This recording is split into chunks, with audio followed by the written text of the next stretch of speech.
ശാരീരിക പീഡകളാൽ നിരന്തരം വീർപ്പുമുട്ടുന്ന ഭക്തജനങ്ങൾക്ക് അത്യുത്തമമായ അഭയകേന്ദ്രമായാണ് എറണാകുളം ജില്ലയിലെ തോട്ടുവ ശ്രീ ധന്വന്തരി ക്ഷേത്രം അറിയപ്പെടുന്നത്.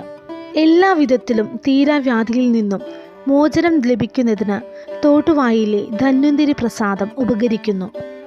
ഈ ക്ഷേത്രത്തിലെ പ്രതിഷ്ഠ ആദ്യ ധന്വന്തരി ഭാവത്തിലുള്ളതാണ്.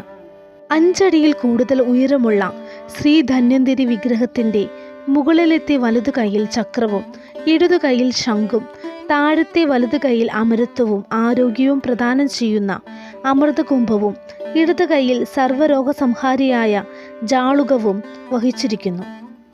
എല്ലാവരെയും ഒരുപോലെ അനുഗ്രഹിക്കുന്ന ദേവനാണ് ധന്വന്തരി മൂർത്തി.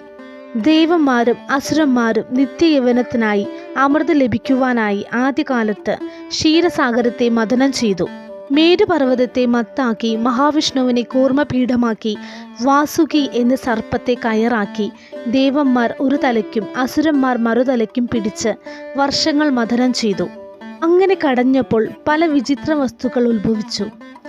ആദ്യം കാളകുട വിഷം വന്നപ്പോൾ ശ്രീ പരമേശ്വരൻ ലോകരക്ഷാർത്ഥം സ്വയം ഏറ്റു. പിന്നീട് കാമധേനു, കൽപ്പവൃക്ഷം, ഉച്ചസ്രവസ്, ഐരാവതം, മഹാലക്ഷ്മി എന്നിങ്ങനെ ദിവ്യവസ്തുക്കൾ ദേവന്മാർക്കും മഹാവിഷ്ണുവിനും നൽകി. പിന്നീട് ദേവാസുരന്മാർ അനുഭവിക്കുന്ന വിഷമങ്ങളെ കണ്ട് ശ്രീ ഭഗവാൻ വിഷ്ണു ശംഖചക്രധാരിയായി അമൃതകലശം കൈകൊണ്ട് ശ്രീ ധന്വന്തരിയായി അവതരിക്കുകയും ചെയ്തു.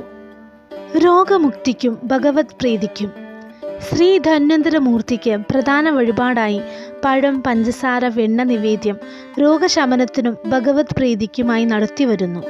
ഉദര രോഗശമനത്തിനും ആയുർദൈർഘ്യത്തിനും പ്രത്യേകമായ ദ്രവ്യങ്ങൾ ചേർത്ത് ആയുർവേദ വിധിപ്രകാരം തയ്യാറാക്കുന്ന ഒരു നിവേദ്യം വഴിപാടായി നടത്തുന്നത് വർഷത്തിൽ 2 തവണ മാത്രമാണ്.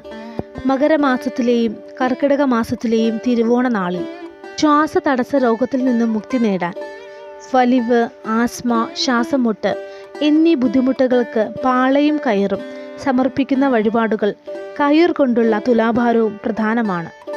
ത്വക്ക് രോഗങ്ങളിൽ നിന്നും മുക്തി നേടാൻ ത്വക്കിന് പുറമേ ഉണ്ടാകുന്ന വ്രണങ്ങൾ, ചൊറിച്ചിൽ എന്നിവയ്ക്ക് ചേനയും ഉപ്പും സമർപ്പിച്ച് പ്രാർത്ഥിക്കുന്നത് അത്യുത്തമമാണ്.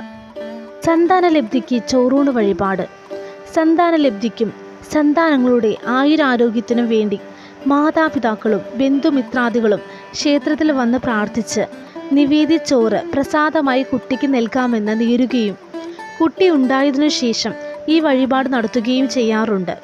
ഇതുകൂടാതെ മുഴുക്കാപ്പ്, നിറമാല, ചുറ്റുവിളക്ക്, ആട്ടിയ എണ്ണ, ആൾ രൂപങ്ങൾ, ദശാവതാര വഴിപാടുകൾ ഇതെല്ലാം പ്രധാനമാണ്.